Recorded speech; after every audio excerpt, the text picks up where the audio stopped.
It is Friday today, a beautiful beginning of the weekend, and I figured today we will jump again into yet again another Transformer Slag podcast Patreon listener question. A lot of the Patreon listener questions have been building up due to last week my absence for multiple days due to the Transformer Collector Convention of TFCon. So I'm catching up now. Going to do some really good answering of some questions. We got a really good one today. Breeds a lot of discussion, and I'm really curious what the comments are going to be on this one of what they think. But before we do that, let's explain. This is the Transformer Slag Podcast Patreon listener question. If you want to be part of the Transformer Slag Podcast and help support the podcast, let us know we're doing a half-decent job here in the Transformer world, keeping you educated and informed on everything that's going on with the Transformer brand, be it toys, comics, news, or otherwise. Even video games, everything that's going on. I'm going to try to give you my best professional opinion, and that is that. So if you join, what does it get you? It gets your name in the end credit scroll of every segment moving forward, gets you access to our exclusive Transformers Slag podcast Discord, where we break the news, share lore, share sales, save money on your hobby. It's the most important thing in this crazy inflation world today. You want to get some sales. You want to save some money buying those big ticket items. You'll find that in our Discord, as well as a whole bunch of cool chat with a whole bunch of cool people, keeping us all informed as a community and all that kind of cool stuff. And on top of that, depending on what tier you're part of the Patreon, you might get a little something in the mail. I know a whole bunch of people are going to be getting a little something in the mail very soon. As well as, depending on what tier, also access to the Patreon listener question. And we got a Patreon listener question today from longtime patron Cringe McCringle, who was actually at TFCon also this past weekend. And Cringe McCringle wants to know, good evening, Proto. Actually, it's the morning right now, but close enough. Good evening, Proto. I got a listener question for you. Last year, I asked you if there was a possibility that we would get more movie tie-in video game characters into the Studio Series line. Some of the items from the video has proven to be true, and thankfully will be coming out soon. Well, that was just the luck of the draw, wouldn't it? With that said, do you think it would be a wise idea to continue for Hasbro further to dive in that continuity and direction and make those characters? They would also be refreshing Trademarks, Swindle, Dropkick, Dreadwing, as well as put out more repaints and have cool Autobots and Decepticon versions of each mold. They'd also be able to give us repaints of other molds that would only be released if they hadn't shot up in value, aka Ironhide and Jazz. Well, we'll get into that in a moment. Just shows how late I am on the Patreon listener questions here. Mind you, that was recent news. I'm curious to know what you think about this topic and if Hasbro would ever be game about it. Thanks everything again, Cringe McCringle. Well, thank you, Cringe, for the question. Just to cover the bottom of the question here. So he mentioned also to reissue certain figures that have recently shot up in value, like Ironhide and Jazz. Well, just of a couple of days ago, we got reissues of Ironhide and Jazz in the box set. So I'm pretty sure Hasbro is going to be doing more of that in the future. When it's money on the table, when they see stuff like Ironhide going for $140 and $150 on eBay, and they could be getting a piece of that pie, well, just makes sense to kind of repack or reissue some of these characters in any shape or form. And that's one way to do it. But yeah, your first question comes out, do you think it'd be wise for them to further go in the direction of video game stuff and that kind of continuity of characters with the Studio Series line? I do agree so. I think that part of it is for the trademark reasons. Part of it is also that they're just kind of running out of slots.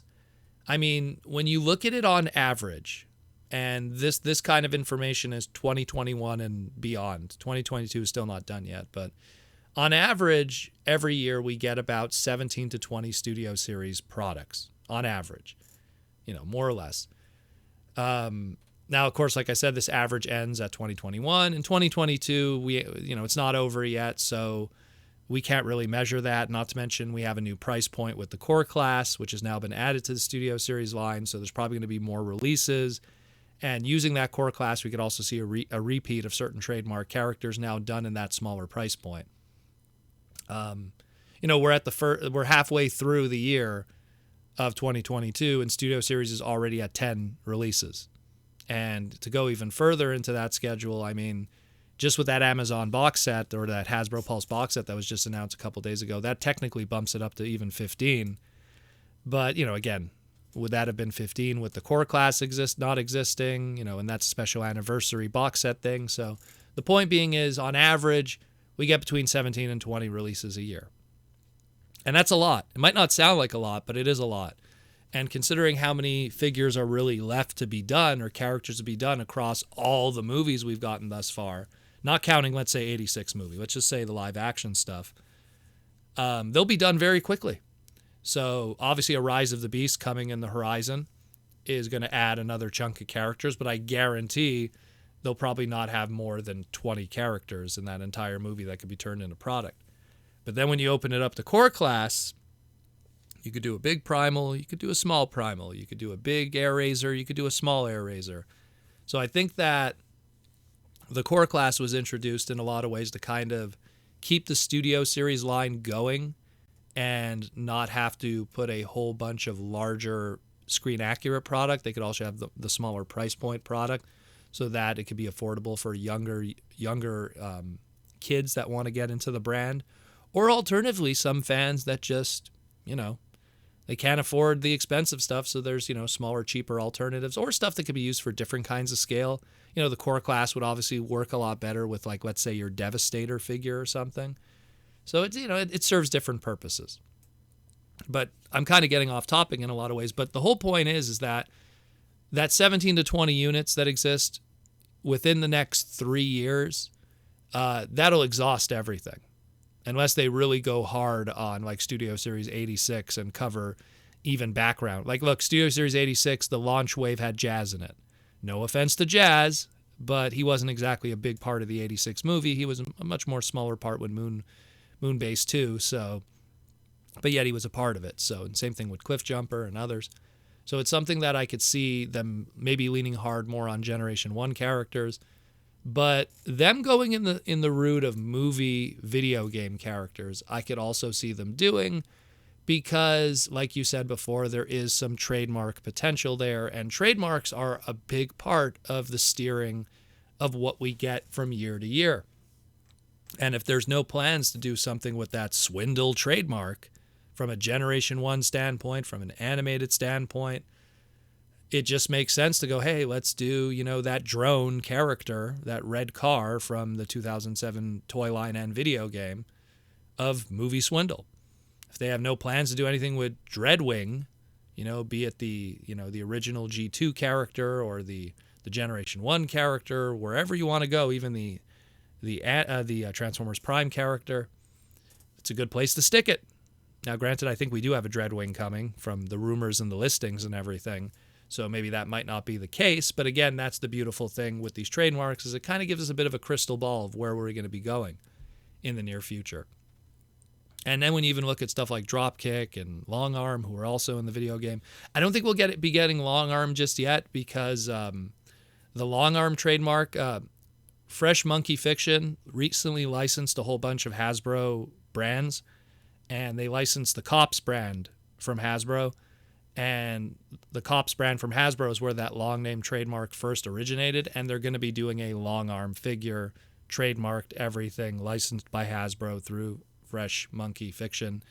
I believe the pre-orders for that stuff is up on some of the store websites, but I don't know. Check it out yourself. I don't know that specifically, but I know that that's coming.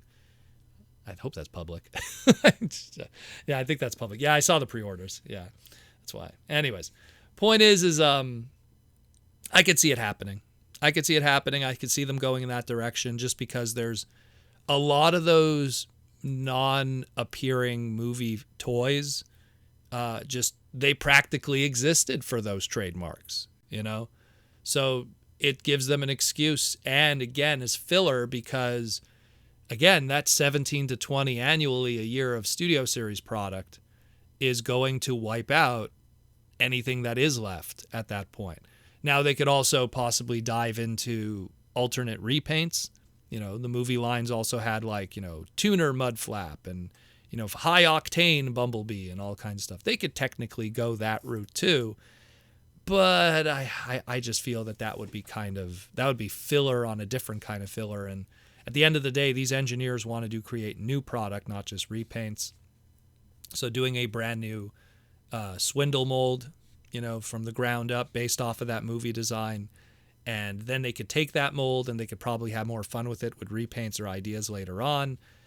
You know what? They're so talented now. I mean, if we've seen anything in the past 5 years, kind of with this new crew of people with Mark and Evan and stuff like that, and the Takara team, they're really able to make a lot of magic with form molds and just tooling and pre-tooling and stuff like that, and the veneering details. And I'm pretty sure they could pull off something, even like with something which you would assume would be the limitations of like a movie swindle design with that Cyclopsian kind of head and everything. I'm pretty sure they could pull off all kinds of cool stuff afterwards that we wouldn't even be thinking of. Like, oh, here's Swindle, movie Swindle, and then they retool it and do something to it that we get like an incredible night beat out of it or whatever. But we'll see. But I mean, it is the more obscure part of the movie continuity. It kind of falls into that with the comic books by IDW, that a small percentage of people consumed that media and those characters and thus have a connection with it. Where even a character like Jolt that appeared in the movie has more of a cachet with people to buy, as opposed to a Swindle, a Payload, a Dreadwing, a Dropkick, and I mean like 2007 Dropkick, a movie Long Arm. I think those ones have less cachet, even though they appeared in the comics and appeared in the video game. So it's something that we'll have to see what happens, but I firmly do believe that Hasbro will go that route, because at some point those trademarks are going to need places to appear. And one of the many options is you could create something from the ground up that's brand new. That's one way to do it. You could use some of Transformers' past history and channel that, which is usually a better bet because you get the nostalgia factor that leads to that purchase. Or when you have a new TV show, you have a character that's named after that and then do a toy, and it's not 100% from the ground up. It still is channeling something that has some kind of media pushing it also, be it a video game, a cartoon, a comic, or whatever. But it's just, I could see it happening. I really do, just because it's just the name of the game. It's the sad truth of it is IPs, trademarks, patents, that determines everything. Like when people go to like, your local Walmart and you go into the DVD section, for those that still have those, they're slowly disappearing. And then all of a sudden you see like a, 15th anniversary version of whatever this movie is. The only reason why they do that kind of stuff is because that film studio wants to keep the trademark for that movie. And, every 4 to 5 years, they're going to put out a 15th anniversary, 20th anniversary, 25th anniversary edition, put a few little extras on it, different cover, yada, yada, yada. So, it's the same thing. Hasbro wants to keep Swindle. Hasbro wants to keep Payload, wants to keep Dreadwing, wants to keep Long Arm. And if they have to license it, if they have to do whatever it takes to put product out there to keep that trademark afloat under their banner, they'll do that. They own those IPs. They know that there's value in those IPs.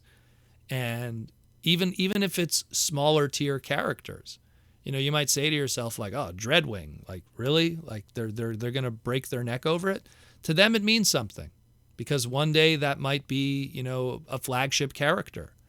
One day that might be something important to them. Look, when they created the Bulkhead trademark back in Energon in 2003, they didn't know then, but one day, a couple years later, 5 years later specifically, that Bulkhead name would be attached to a character in animated, and we're off to the races. And before you know it, it's a Prime character, and then it's iconic. But then, you look back at those humble beginnings of a green Transformer character in 2003 named Bulkhead, who actually was just because they couldn't call it Springer at the time because it was called Sprung or Sprang. It was called Sprang in Superlink, and then they didn't want to call him Springer in this version because he was like an old man and stuff, and all the wackiness with that kind of stuff. So they called it Bulkhead. It didn't even make much sense either because he was a helicopter, and bulkheads are more associated with planes and ships. So it is what it is, but at the end of the day, they want to protect those IPs, and that's usually the best way to tell. Anyways, that's more or less it that I could give. I mean, I don't want to dive too deep into how, the sausage is made with a lot of that stuff, because this video will end up being like an hour long. But it's just, that's how I see it. Let me know what you guys think. Do you think that, we'll get more of that video game stuff? I think so, personally. I mean, we already saw that we're getting War for Cybertron video game figures. So that might even open up a whole other, can of worms with trademarks and characters that didn't get toys. Supposedly a barricade is going to be coming from the War for Cybertron video games. So that right away gets another barricade trademark out there without having to do the G1 character Micromaster or the movie character or the, I guess we'll call it the War for Cybertron Netflix series Siege character.